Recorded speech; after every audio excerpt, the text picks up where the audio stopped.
Mesmo com toda essa situação dramática em que estamos passando, em tempos de pandemia, os ratos da política não deixaram de trabalhar.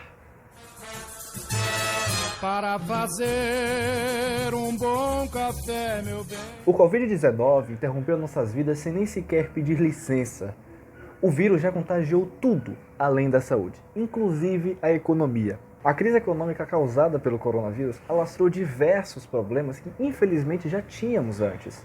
A questão do desemprego com certeza foi a mais notável. No início da pandemia, em março, o país tinha cerca de 9,8 milhões de desempregados. 4 meses depois, no início de julho, tínhamos cerca de 11,5 milhões de desempregados. Porém, 2 semanas depois, este número deu um salto olímpico e foi para mais de 12 milhões e 300 mil desempregados. Por conta de tudo isso, o Brasil deverá ter a quarta maior queda do PIB da América Latina.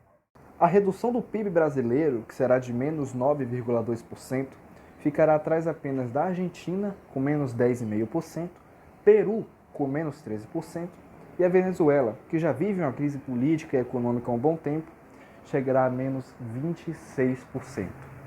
No início da pandemia, quando não sabíamos muito bem o que estava nos esperando, a queda prevista era de menos 5,3%. Hoje, tendo a visão mais ampla sobre o caso, tendo maior noção sobre, a queda vai ser de quase 9,1%, a prevista no caso. Quase o dobro do cotado no início da pandemia. A consequência do desemprego é a pobreza. Aqui no Brasil, a CEPAL, a Comissão Econômica da América Latina e Caribe, prevê que o índice de pessoas na pobreza suba de 30,2% para 37,3% entre o ano passado e este. Sendo assim, o Brasil ocupará a terceira posição do crescimento da pobreza no continente, atrás apenas do Peru e Argentina. Este dado ele é extremamente preocupante e alarmante, pois muitas dessas pessoas não têm renda nem para o alimento básico diário. Sendo assim, muitas vão ser despejadas de suas casas. Tirando o fato de morarem na rua, vou morar na rua num momento terrível, um momento de pandemia. Então, a chance das pessoas mais necessitadas de contaminarem o vírus é extremamente maior. E mesmo com todo esse cenário catastrófico que estamos passando, com a pobreza vindo à tona, com a crise e tudo mais, os porcos que supostamente estão ali para cuidar de nós não desgrudam da sua velha e querida amiga, a corrupção. Sendo comprando respiradores em lojas de vinho ou fazendo a compra de respiradores em uma empresa que nem mesmo fabrica, para eles, este momento crítico que estamos passando está servindo perfeitamente como uma brecha, como uma cortina de fumaça para novos e surdinos escândalos de corrupção. Somos surpreendidos todos os dias com notícias sobre lavagem de dinheiro, desvio de verba pública para a compra de equipamentos em combate à Covid-19 e compras superfaturadas, muitas vezes em empresas fantasmas. São essas atitudes canalhas que ajudam não ao combate ao coronavírus, não, nem um pouco. Ajudam sim para que essa situação catastrófica que estamos vivendo se alastre cada vez mais. Estes são os verdadeiros ladrões de vida. Enquanto os cemitérios sofrem com a superlotação de caixões empilhados um sobre o outro, o cofre destes bandidos engravatados ficam alegres, sorriam ao ver quantias de dinheiro empilhadas notas sobre notas.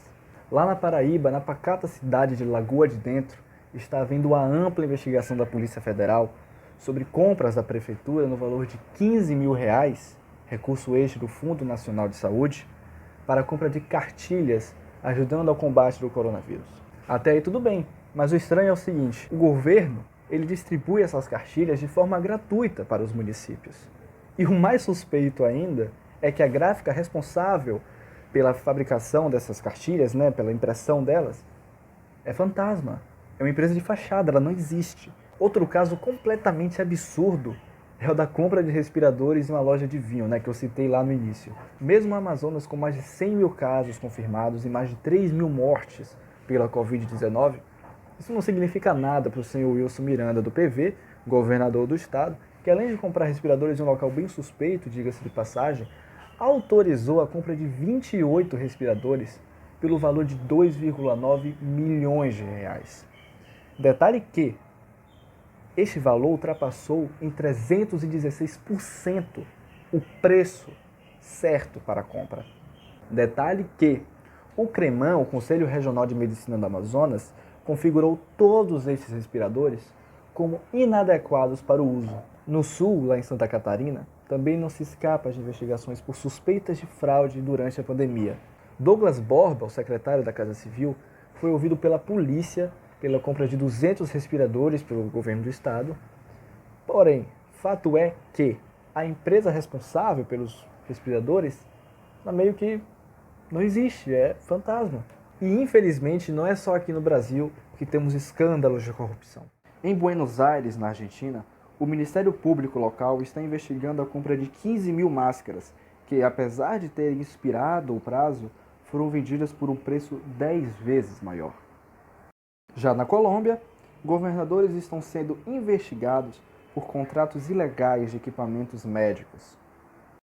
E na Bolívia, o ministro da Saúde foi detido pela compra de 170 ventiladores por preços bastante inflacionados.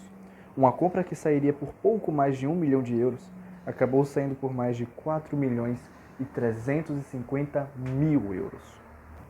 Realmente é de enojar todos esses casos de corrupção. A falta de humanidade, seriedade e respeito impera nesses ratos governamentais. Um bom café a todos.